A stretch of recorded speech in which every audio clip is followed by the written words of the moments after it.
Bonjour. Alors aujourd'hui, je vais vous parler de Legends of the Round Table, les légendes de la table ronde. Vous en faites pas, je vais le faire en français, ça va être beaucoup plus simple. C'est un jeu qui est développé par Artifice Studio. Alors c'est un petit studio indépendant qui s'était fait connaître avec Sang-Froid et Tales of the Werewolves.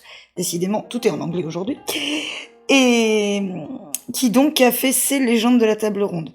Alors on est sur du RPG résolument classique. C'est du narratif, au tour par tour, et on va être dans le Moyen-Âge, la légende arthurienne, la vraie, la grande. La sortie est prévue le 29 septembre 2025 sur Steam. Pour le moment, il y a une démo jouable que j'ai faite en entier, que j'ai trouvée trop courte, soyons clairs. Voilà, je l'ai testée sur PC, sous Linux. Et donc, nous allons plonger dans la légende arthurienne. Alors, version Thomas Malory, hein, vraiment, classique. Nous commençons en fait à peu près... si vous connaissez le Merlin l'Enchanteur de Disney, on est vraiment là. Arthur, écuyer de quai dans la version Disney que dans cette version-là, qui se retrouve au tournoi de Londres et qui doit trouver une épée. Et l'épée en question sera Excalibur. Donc la première mission, ça sera le tournoi, et ensuite on aidera Arthur à aller chercher l'épée, et ensuite il y a une bataille, la bataille de Caerleon, face aux armées du roi Lot. Les amoureux de Camelot le connaissent bien. Alors ce jeu est entièrement dessiné à la main, les dessins sont inspirés de manuscrits du XIIIe siècle, et ils ont été faits par des spécialistes du médiéval en suivant des techniques de l'époque. Ça crée une DA qui transpire l'amour du Moyen-Âge. Vraiment, clairement. On est en plein Moyen-Âge. On ne joue pas, on feuillette un grimoire. C'est vraiment l'impression que j'ai eue en jouant. Et ça m'a beaucoup plu. Hein. Grande amoureuse du Moyen-Âge, j'étais tout à fait comme un poisson dans l'eau.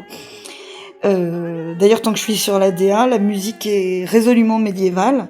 Je vais vous la mettre en fond, que vous puissiez en profiter aussi, avec du luth, de la harpe, et des chansons hein, qui ont été enregistrées. L'artiste s'appelle Anazema, qui a enregistré les chansons. C'est vraiment beau, c'est vraiment beau.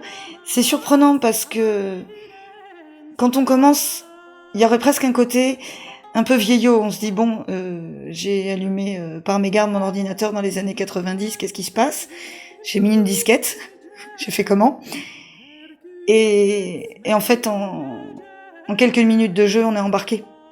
On est embarqué. Il y a un côté nostalgie pour les gens de ma génération, mais je pense que pour des gens plus jeunes, ça peut embarquer aussi. Parce que l'ambiance est tellement réussie, on est pris dedans. Il y a un côté très jeu de rôle, fait par le gameplay. Alors, vous pouvez jouer avec juste la souris, hein. C'est même pas clavier souris, la souris suffit. Ce qui m'arrange bien, parce que moi, clavier souris, je suis une adepte de la manette, donc ça m'a aidé. Ça m'a bien aidé. On fonctionne sur les combats, etc., avec un système de cartes. Chaque carte est d'ailleurs une petite merveille de dessin. Graphiquement, c'est très très beau. Et ces cartes, avec un cumul de points, font que vous échouez ou vous réussissez le défi qui vous est proposé. C'est là vraiment, on est dans le JDR. On est vraiment dans le JDR, le lancer de dés n'est pas loin, et ça, voilà, on est dans cette ambiance-là. On est dans cette ambiance-là, et c'est ce qui fait le côté très, très classique, mais également très agréable. Vraiment. Après, on est sur des interfaces extrêmement complexes, hein. On a des points de prouesse, de compétences d'un chevalier. On a plein d'actions possibles.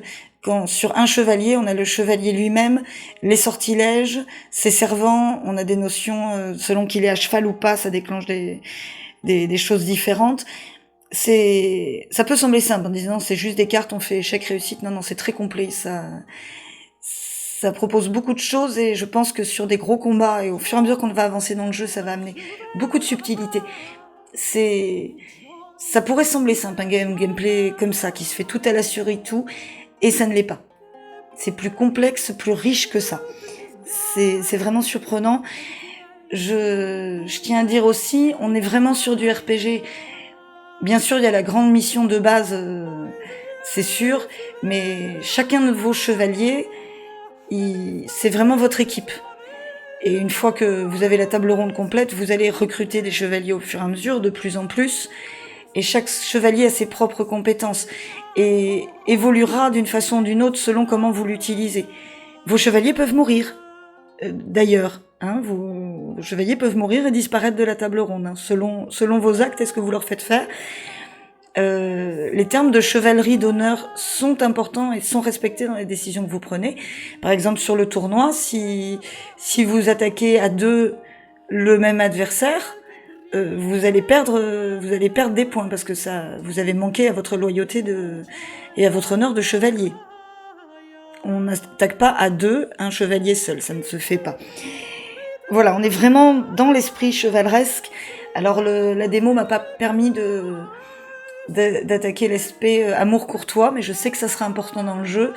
On a un petit passage sur une mini-mission au moment du tournoi, parce que nous devons de porter la faveur d'une demoiselle, et nous trouvons une demoiselle en détresse, et nous menons une quête pour retrouver ses manches. Et c'est assez drôle, en fait, de le faire. C'est pas très complexe comme quête, mais voilà. C'est vraiment plein de charme. C'est vraiment plein de charme. J'ai eu une vraie frustration en fait quand la démo s'est arrêtée, surtout qu'on nous permet de voir la table ronde, de lancer une mission. On a une petite mission solo, on va attaquer la mission principale, on commence juste, on galope dans la campagne et là ça coupe. Et merci d'avoir testé notre démo. Et vraiment, c'est là où je me suis rendu compte à quel point j'étais embarquée dedans. La frustration de dire mais non, mais j'en veux plus. Et en fait, c'est extrêmement bon signe. Quand la démo se coupe et que vous vous dites « Ah non, j'en veux plus », c'est que c'est bien. Alors, bien sûr, ça va pas plaire à tout le monde. On est quand même sur un public... ça va toucher un public particulier parce que il faut aimer ce type de jeu. Je crois que si on n'est pas un amoureux du Moyen-Âge... on va peut-être s'ennuyer quand même. Mais vous aimez le Moyen-Âge, vous aimez la légende arthurienne, et bien voilà. Arthur est de retour. Il sera là complètement le 29 septembre 2025. Et moi, je serai au rendez-vous pour Arthur. Voilà. J'espère que vous aussi, que ça vous plaira. Mais de toute façon, comme d'habitude, c'est vous qui décidez.